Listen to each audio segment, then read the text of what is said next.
नमस्कार दोस्तों, आज मैं आपके लिए वैभव लक्ष्मी व्रत कथा की कहानी लेकर आई हूँ। एक गांव में बहुत से लोग रहते थे जो अपना काम मन लगाकर कर रहे थे, परंतु आपस में किसी तरह की कोई मदद नहीं करते थे। पूजा पाठ, दया भावना, परोपकार जैसे संस्कार बहुत ही ज्यादा कम हो गए थे। गांव में बुराइयां बढ़ गई थी। शराब, जुआ, रेस, व्यभिचार, चोरी, डकैती वगैरह बहुत से गुनाह शहर में होते थे। इनके बावजूद शहर में कुछ अच्छे लोग भी रहते थे। ऐसे ही लोगों में शीला और उनके पति की गृहस्थी मानी जाती थी। शीला धार्मिक प्रकृति की और संतोषी स्वभाव वाली थी। उनका पति भी विवेकी और सुशील था। शीला और उसका पति कभी किसी की बुराई नहीं करते थे और प्रभु भजन में अच्छी तरह समय व्यतीत कर रहे थे। शहर के लोग उनकी गृहस्थी की सराहना करते थे। देखते ही देखते समय बदल गया। शीला का पति बुरे लोगों से दोस्ती कर बैठा। अब वह जल्द से जल्द करोड़पति बनने के ख्वाब देखने लगा, इसलिए वह गलत रास्ते पर चल पड़ा। फलस्वरूप वह रोडपति बन गया, यानी रास्ते पर भटकते भिखारी जैसे उसकी हालत हो गई थी। शराब, जुआ, रेस, चरस, गांजा वगैरह बुरी आदतों में शीला का पति भी फंस गया। दोस्तों के साथ उसे भी शराब की आदत हो गई। इस प्रकार उसने अपना सब कुछ रेस जुए में गंवा दिया। शीला को पति के बर्ताव से बहुत दुख हुआ, किंतु वह भगवान पर भरोसा कर सब कुछ सहने लगी। वह अपना अधिकांश समय प्रभु भक्ति में बिताने लगी। अचानक एक दिन दोपहर को उनके द्वार पर किसी ने दस्तक दी। शीला ने द्वार खोला तो देखा कि एक माजी खड़ी थी। उसके चेहरे पर अलौकिक तेज निखर रहा था। उनकी आंखों में से मानो अमृत बह रहा था। उसका भव्य चेहरा करुणा और प्यार से झलक रहा था। उसको देखते ही शीला के मन में अपार शांति छा गई। शीला के रोम रोम में आनंद छा गया। शीला उस माजी को आदर के साथ घर में ले आई। घर में बिठाने के लिए कुछ भी नहीं था, अतः शीला ने सकुचाकर एक फटी हुई चादर पर उसको बिठाया।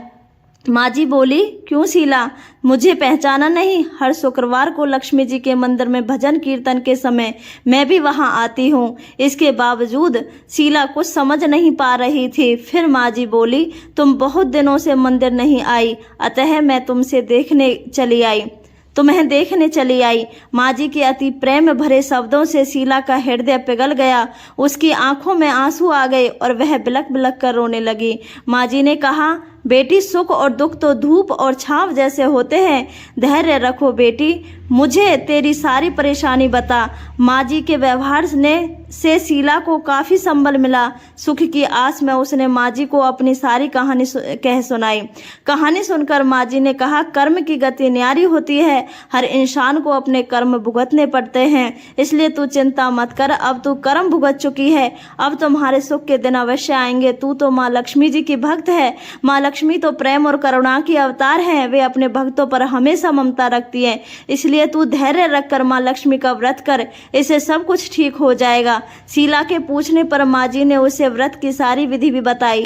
माजी ने कहा, माँ लक्ष्मी जी का व्रत बहुत सरल है। उसे वरद लक्ष्मी व्रत या वैभव लक्ष्मी व्रत कहा जाता है। यह व्रत करने वाले की सब मनोकामनाएं पूर्ण होती हैं। वह सुख, संपत्ति और यश प्राप्त करता है। शीला यह सुनकर आनंदित हो गई। शीला ने संकल्प करके आंखें खोली तो सामने कोई नहीं था। वह विस्मित हो गई।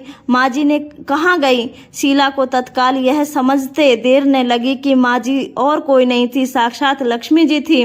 दूसरे दिन शुक्रवार था। सवेरे स्नान करके स्वच्छ कपड़े पहनकर शीला ने माजी के द्वारा बताई गई विधि से पूरे मन से व्रत किया। आखिरी में प्रसाद वितरण हुआ। यह प्रसाद पहले पति को खिलाया। प्रसाद खाते ही पति के स्वभाव में फर्क पड़ गया। उस दिन उसने शीला को मारा नहीं, सताया भी नहीं। शीला को बहुत आनंद हुआ। उनके मन में वैभव लक्ष्मी व्रत के लिए श्रद्धा बढ़ गई। शीला ने पूछा, श्रद्धा भक्ति से 21 शुक्रवार तक मैं वैभव लक्ष्मी व्रत किया। 21वें शुक्रवार को माजी के कहे मुताबिक उद्यापन विधि करके 7 स्त्रियों को वैभव लक्ष्मी व्रत की 7 पुस्तकों उपहार में दी। फिर माजी के धनलक्ष्मी स्वरूप की छवि को वंदन करके भाव से मन ही मन प्रार्थना करने लगी, हे माँ वैभव लक्ष्मी, मैंने आपका वैभव लक्ष्मी व्रत करने की मन्नत मानी थी, वह व्रत आज पूर्ण किया है। हे माँ, मेरी हर विपत्ति दूर करो, हम सबका कल्याण करो, जिसे संतान न हो उसे संतान देना, सौभाग्यवती स्त्री का सौभाग्य अखंड रखना, कुंवारी लड़कियों को मनभावन पति देना, जो आपका यह चमत्कारी वैभव लक्ष्मी व्रत करे उनकी सब विपत्ति दूर करना, सभी को सुखी करना। हे माँ, आपकी महिमा अपार है। ऐसा बोलकर लक्ष्मी जी के धनलक्ष्मी स्वरूप की छवि को प्रणाम किया। व्रत के प्रभाव से शीला का पति अच्छा आदमी बन गया और वह कड़ी मेहनत करके व्यवसाय करने लगा। उसने तुरंत शीला के गिरवी रखे हुए गहने छुड़ा लिए। घर में धन की बाढ़ सी आ गई। घर में पहले जैसे सुख शांति छा गई। वैभव लक्ष्मी व्रत कथा का प्रभाव देखकर मोहल्ले की दूसरी स्त्रियां भी विधि पूर्वक वैभव लक्ष्मी व्रत करने लगी। जय माँ वैभव।